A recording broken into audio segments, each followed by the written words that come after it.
afternoon and thanks for joining us. I'm Judy Simpson. We begin today's program by following the food. Vermont is in the midst of its 10-year Farm to Plate investment program. Farm to Plate has 3 specific goals: increase economic development in our farm and food sector, create more jobs in agriculture and food production, and improve access to healthy local foods.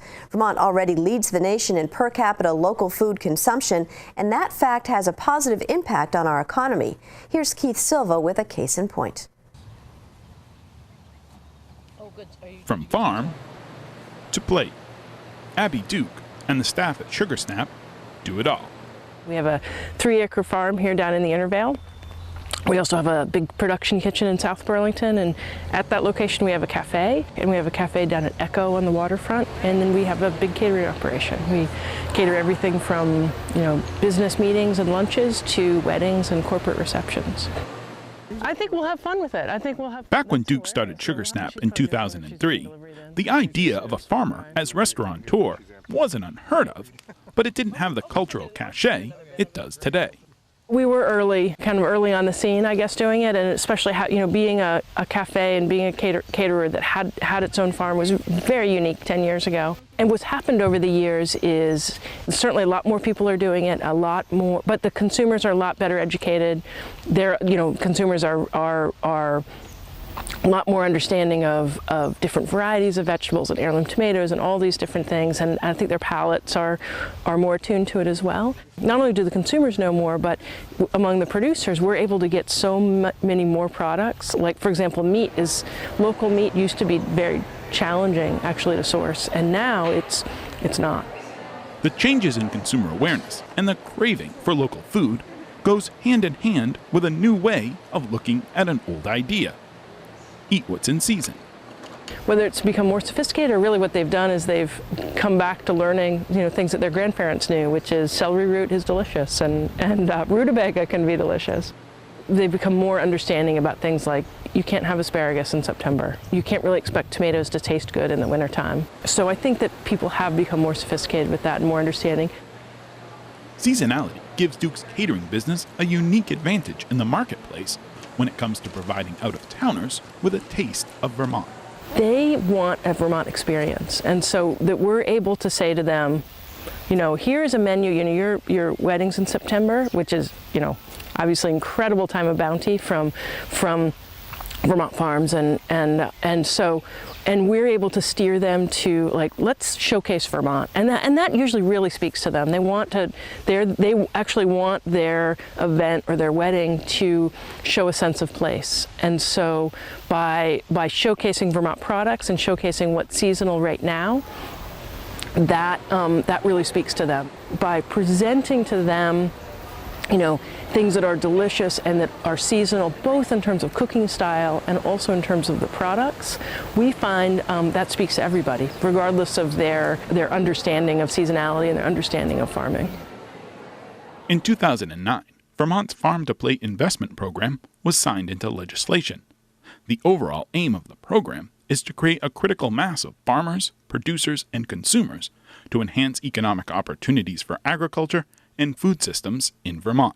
The reason Farm to Plate exists is to help keep agriculture alive in Vermont. Linda Berlin directs the Center for Sustainable Agriculture at the University of Vermont.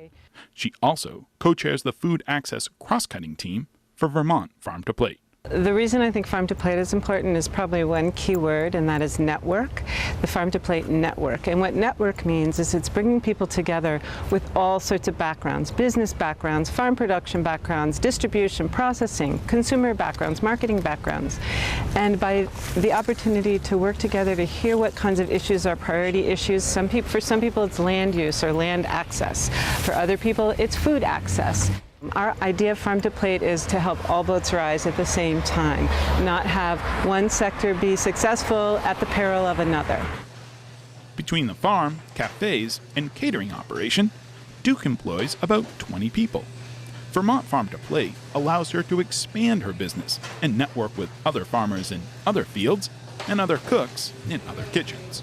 I think Vermont has a lot of things that make it special, and one of the things about Vermont is the scale. You know, everything is at a human scale. As a small business owner, I could pick up the phone and call virtually anybody in the state that I wanted to network with or to discuss or to learn from. So there's an incredible amount of exchange of ideas, that the ability to get things done because the scale is so small, the bureaucracy is so small, I guess, that I think we're uniquely positioned to be able to implement new things and to be able to have ideas spread. Vermont Farm to Plate embodies what it's like to sit down at a table and share a meal, to have conversations, and to make connections about and over food. Farm to Plate to me really says, well, let's talk about the entire food shed and where the food from where the food is coming from all the way to the end of the person consuming it, and there's just such incredible value at every step of that chain.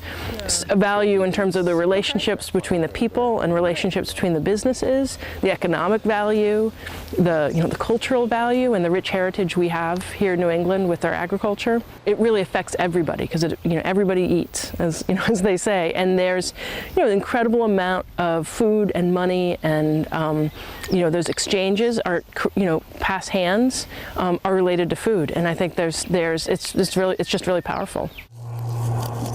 From farm to plate and from person to person, food does it all. In Burlington, I'm Keith Silva with Across the Fence. Thank you, Keith. Our next segment focuses on STEAM, which in this case is an acronym for Science, Technology, Engineering, Arts, and Math. Last summer, school-age kids from around the state were involved in STEAM projects. The projects also involved the University of Vermont's College of Engineering and Mathematical Sciences, along with community libraries and an organization called Vermont Makers. Across the Fence's Rebecca Gollin tells us more. These are so you can get some batteries into your toy and make sure it works, okay? For kids, there's not much that's more exciting than playing with a new toy. I've seen this toy before. It's this thing where there's, you pull a lever and then an arrow spins around and it'll point at an animal, and then a speaker will say, duck says quack, quack. So to start, what we're going to do is an investigation of our toys. These kids aren't excited to play with their new toys. They're excited to take the toys apart and see what's inside. When you first start to take the toy apart, you just see like this, pretty much, and you have to take the screws off of so you can go onto the inside, and then you get to this part, and then there's still screws on this that I could just unscrew and then take this piece off. But technically you just see the toy before you see the insides. One of the teachers here had asked me, how do you think that works? And I'm like, some sort of angle sensor. And so it was kind of like that in a way, but kind of not. At this toy hacking workshop at the Deborah Rawson Memorial Library in Jericho, participants select a toy and become an expert in how it works, from the outside in. And then you can do it all lowercase. A, B, C. We start with a toy that's a used toy, but it's in its off-the-shelf condition. And the students are asked to look at the inputs and the outputs and understand what an input and an output is and what input triggers what output. So the sense of really understanding how it works. And that helps them, once they get into the project and open it up, understand what it does. But also there can be some surprising things about how it works or how it doesn't work. What was making it work? Oh, so on the gear that turned the arrow, on the back of the gear there was a little bump, and then wherever the bump stopped it would hit one of the buttons, and then that's what would make the machine say pop, pop. Yeah. So now some of these toys do a whole lot. Like look, this one has all these buttons over here. This class is part of a series of summer workshops that have been taking place at libraries around the state. It's called Vermont Makers and Librarians, Spark a Culture of Innovation, and is largely funded by the Vermont Community Foundation, with additional support from UVM College of Engineering and Mathematical Sciences. Each library initially applied through the Vermont Department of Libraries to see if they could get the funding for these programs, and it was the 15 libraries that were selected. And each one of them, then they could choose from 5 different programs. So we had 5 different offerings, one which was Creative Creatures, which is a recycled plastics and solar power project. We have Squishy Circuits, which is conductive Play-Doh, Toy Hacking, which is a reverse engineering project with used toys, E-Origami, which is a way of using paper folding and copper tape to build circuits and structures, and then E-Textiles, which is actually sewing circuits, and it's sort of part craft, part learning how circuits work. The programs are geared to students in K through 12, but educators and parents are welcome to join in. Once the parents are in there too, they're like, wow, this has been great. Thad Jimczynski is the youth librarian at the Rawson Memorial Library. This workshop fits right in with the library's summer program that focuses on science. Giving kids a chance for hands-on learning can spark their interest in new subjects. That generates that curiosity that's going to take you to a book or to research it a bit more, if not do it more. After taking their toy apart, participants explore the parts that they've uncovered. So with mine, it was like a little cat that rolled around, and it had some ultrasonic sensors in the back that would sense if someone was following it or not. Inside there were lots of circuit boards. Two of them had switches. One of the switches just controlled volume, the other turned it on and off. And so for a while, even after I'd taken it completely apart, it still worked, and I could make it still play the songs or say something. But there was lots of different wires connecting different places. There was also a motor to make it roll around.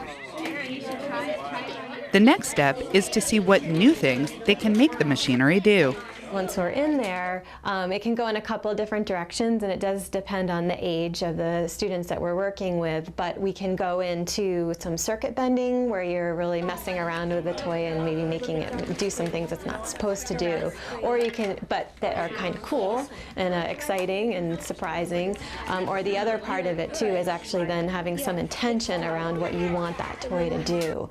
And then with older age groups, we can start bringing in and combining toys and doing different things, or just even actually reimagining the toy and reusing parts of the circuit. You had this metal piece that was connecting to these dots, and you were pressing the song button to see if, like, when you're doing that, when you touch the metal thing, like the song changes. And it actually happened to me up here. The song changed. It was like hickory dickory, and then it got all fizzy, and then it was like hello. And that's how I knew that I had found the right piece, because it was like this in the middle of the song. We like play around and try and get stuff to work again, and yeah, that's like my favorite part, because that's where you get to like really do the experimenting and like, does this work? Does this work? Does this work? And mix it around. And sometimes, if you have the same piece as someone else, you can take the piece from them and try and work it on yours, which is cool. I got to do that. And it worked? And it worked, yeah. I tried using a caterpillar foot to make mine work, and it worked, yeah. While not everyone here got past dissecting their toy, several participants did manage to add a button or wire to make it do something new. In other words, a successful hack. How did you attach that button? Oh, well, you get these clips actually, and they're like kind of like the clips that make power, and then you have to find the button that you thought that was that made it work, and then to clip it on, and then you have to clip it onto the other one, and then that makes your sound. The libraries hosting the workshops have all committed to running one or more of the programs on their own during the school year. That means that a lot more students around Vermont will get a chance to hack toys of their own. Anything else you would tell a friend about what you did here today? I had a lot of fun. I learned a whole bunch of stuff, and you should do it. One hack that I found, it was like you push something here, and then on these three on the end, you can make some lights light up. Giving kids the skills and the tools to take something apart and make it new. Vermont makers and libraries are certainly sparking a culture of innovation around the state. In Jericho, I'm Rebecca Gollin with Across the Fence. Well, thank you, Rebecca, and thank you for joining us. I'm Judy Simpson. I'll see you again next time on Across the Fence.